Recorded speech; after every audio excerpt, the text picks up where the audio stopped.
Pendengar, selamat berjumpa kembali dengan Tri Indaryati Channel, pensiunan yang tidak mau diam. Kali ini membawakan sebuah cerbung bersuara Duhe Cintaku di episodenya yang ke-29 dengan judul Akhirnya Kekasihku Merajut Cinta dengan Sahabatku. Liku-liku cinta tak akan pernah bisa diprediksi. Bahkan ketika cinta itu telah menempel di hati sahabatnya, tidak ada yang bisa dilakukan oleh Erlina dan Rama. Karena getar-getar cinta itu sudah diawali dengan perjuangan yang keras. Namun akhirnya dia harus menyerah ketika hatinya tidak bisa melampaui hari-hari yang berkelanjutan dengan orang yang selama ini menyenangkan, namun pada akhirnya dirasakan sangat membosankan.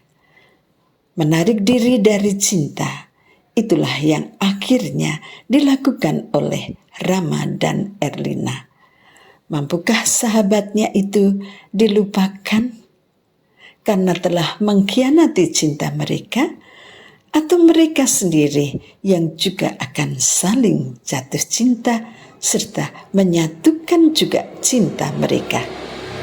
Ikuti kisah ini sampai akhir dan pendengar akan menemukan sisi yang tidak pernah diduga sebelumnya.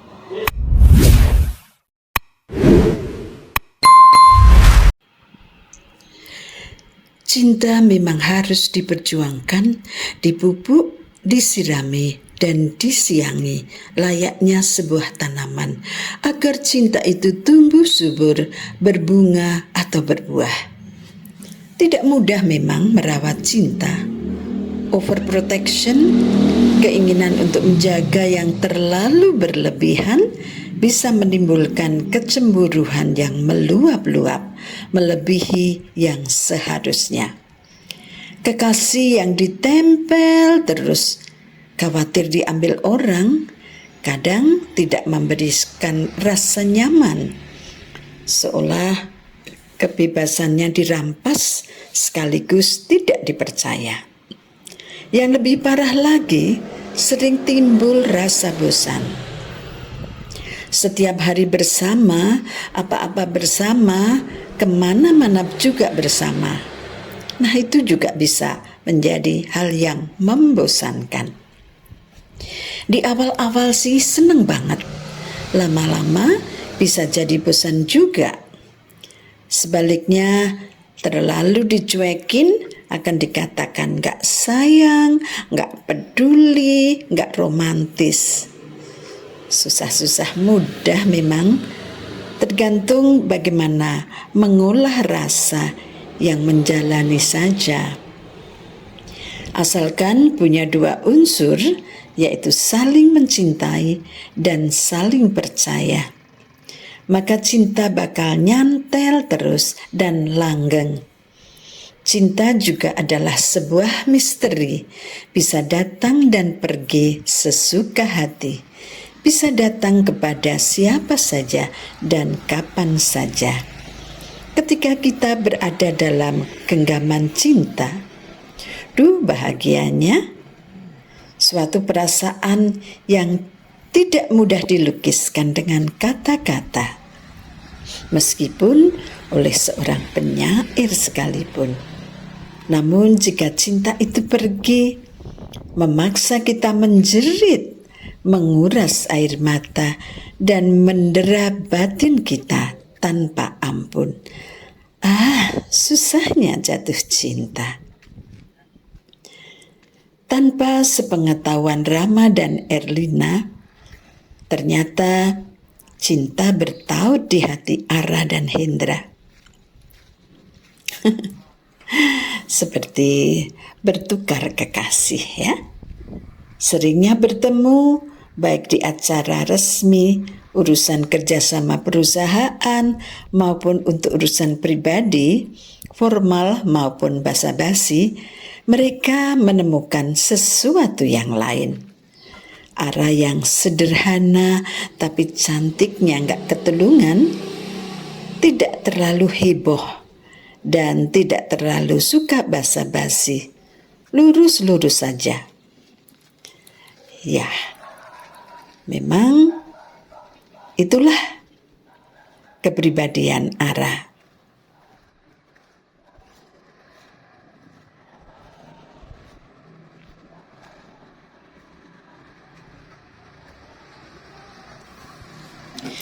Ara yang sederhana tapi cantiknya nggak ketulungan, tidak terlalu heboh dan tidak terlalu suka basa-basi, lurus-lurus saja. Namun hal ini menarik perhatian Hindra. Justru dari situlah Hindra mulai melirik Ara. Sebaliknya, Hindra yang tampan, tenang, namun flamboyan itu membuat Ara nyaman berada di sampingnya. Yang penting bagi Ara bukan kehebohannya yang diciptakan untuk membuat orang lain bergumam, "Wah!" Namun yang dibutuhkan Ara adalah pria yang bertanggung jawab dan bisa ngayomi. Dan semua kriteria itu ada pada Hindra. Dulu Ara tidak pernah memperhatikan Hindra sampai sedetil itu. Toh dia sudah punya Rama dan Hindra juga punya Erlina. Namun seiringnya perjalanan waktu, ada chemistry di antara mereka yang tidak mungkin mereka hindari. Mereka jomblo, bukan milik siapa-siapa. Tinggal di satu kota sehingga lebih banyak kesempatan untuk bertemu dan mereka bersahabat satu dengan yang lain, saling mengandalkan, mendukung, berbagi masalah dan akhirnya saling bergantung. Ara merasa ada yang kurang tanpa kehadiran Hindra. Begitu juga Hindra merasa relung hatinya sepi tanpa canda dan tawa dari Ara, sang kekasih. Wajah keibuan dan senyum manisnya sungguh sulit dilupakan dari ingatan Hindra. Hindra harus menenggelamkan diri dalam kesibukan yang menguras tenaga dan pikiran. Baru cewek yang namanya Ara bisa disisihkan untuk sementara dari pikirannya. Bahagianya Ara dan Hindra meniti cinta mereka, saling melengkapi kekurangan yang ada pada diri mereka, saling pengertian, sehati dan sepikir, dan saling berbagi dalam segala persoalan. Dra, pernikahan kita tinggal beberapa bulan lagi loh.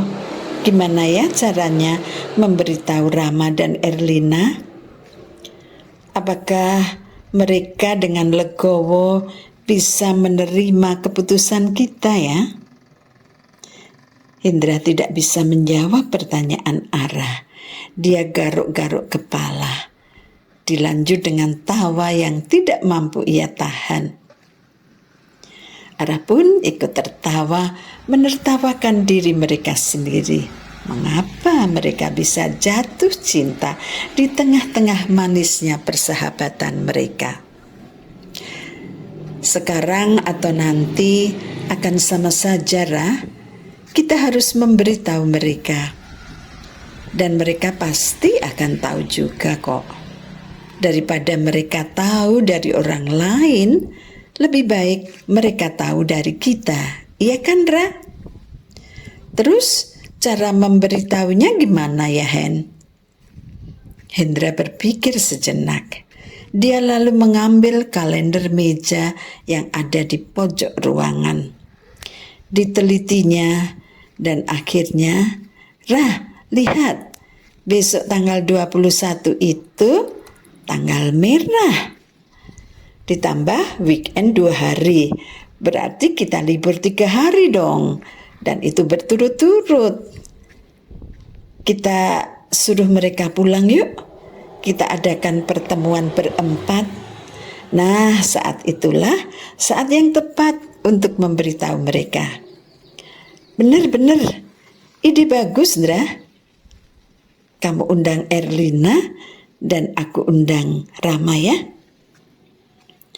Boleh. Mereka berempat akhirnya bertemu di rumah Hindra. Mamahnya Hindra menyambut baik rencana anaknya untuk menyampaikan kabar baik tentang pernikahan anak kesayangannya dengan Ara kepada sahabat karibnya itu, Erlin dan Rama. Dan Bu Erni, mamanya Hindra, juga sangat senang keempat sahabat itu berkumpul di rumahnya.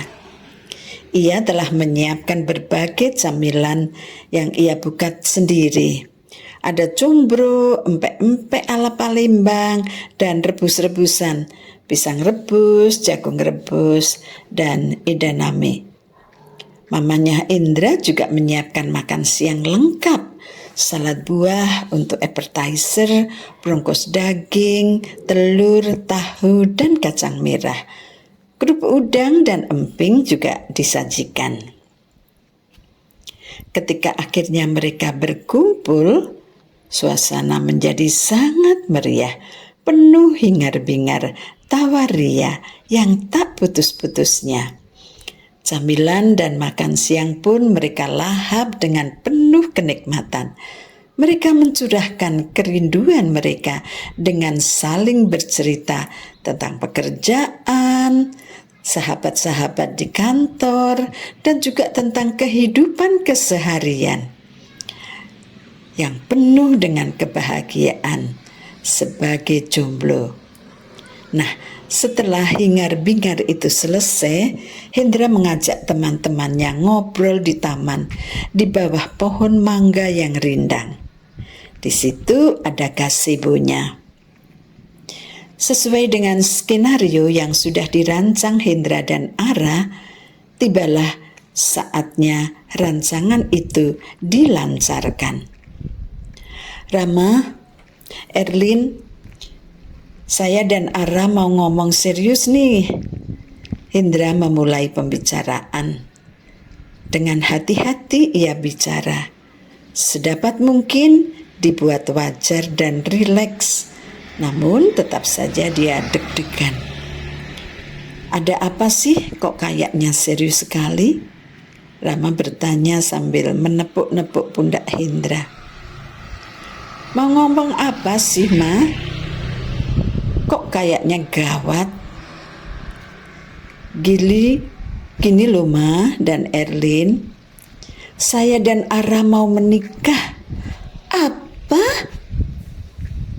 Rama dan Erlina bersamaan mengucapkan kata itu. Mereka saling berpandangan tanpa mengerti maksud Hendra dan Ara yang sebenarnya. Tidak ada halilintar yang lebih dahsyat dari keterkejutan mereka saat itu. Ini cuma prank kan, Ra? Erlin mengguncang tubuh Ara sangat keras. Ara terpaku, diam. Bukan, Lin, ini beneran. Kami mau menikah. Hendra yang menjawab. Ada kekuatan menyeruak di hati Hendra. Mengapa harus takut berterus terang kepada kedua sahabatnya ini? Toh mereka hanya teman, sahabat. Tapi kami sendiri yang mesti menentukan hidup kami. Demikian batin Hendra. Pada akhirnya kami merasa saling cocok, jatuh cinta, dan akan menikah. Hendra menyelesaikan kalimatnya dengan lancar tanpa ada keraguan. Ara yang duduk di samping Hendra ikut menguatkan apa yang dikatakan Hendra. Dengan mengangguk-angguk mengiyakan, tak ingin hanya diam saja, Ara pun juga angkat bicara. Kalian tidak keberatan kan? Kami ingin doa restu kalian. Mengapa kami harus keberatan ya kan, Justru kami senang sekali sahabat kami bisa jadi suami istri. Demikian kata Rama. Kami bahagia untuk kalian. Kami cuma kaget saja, gak tahu hubungan istimewa kalian. Tahu-tahu kok mau menikah. Erlina tersenyum lembut. Dipandangnya Hendra, laki-laki yang pernah mengisi hatinya itu. Hendra tersenyum membalas tatapan Erlina. Senyum yang sangat manis, yang Erlin sendiri tidak mampu menerjemahkannya. Pada waktu yang bersamaan, Ara pun menatap Rama tanpa kata terucap. Hanya binar-binar matanya yang tajam mampu menusuk sanubari Rama dalam, dan itu sangat mengusik nuraninya sejenak. Rama lalu memberikan senyum paling manis yang ia miliki. Namun tetap saja Ara tak mampu menerjemahkannya. Baginya itu adalah senyum yang paling pahit yang ia rasakan. Sampai disinilah perjumpaan kita kali ini dengan Cerbung Bersuara Duhet Cintaku di episodenya yang ke-29 dengan judul Akhirnya Kekasihku Merajut Cinta dengan Sahabatku. Bagaimana pendengar? Anda terhibur dengan cerita ini? Semoga begitu.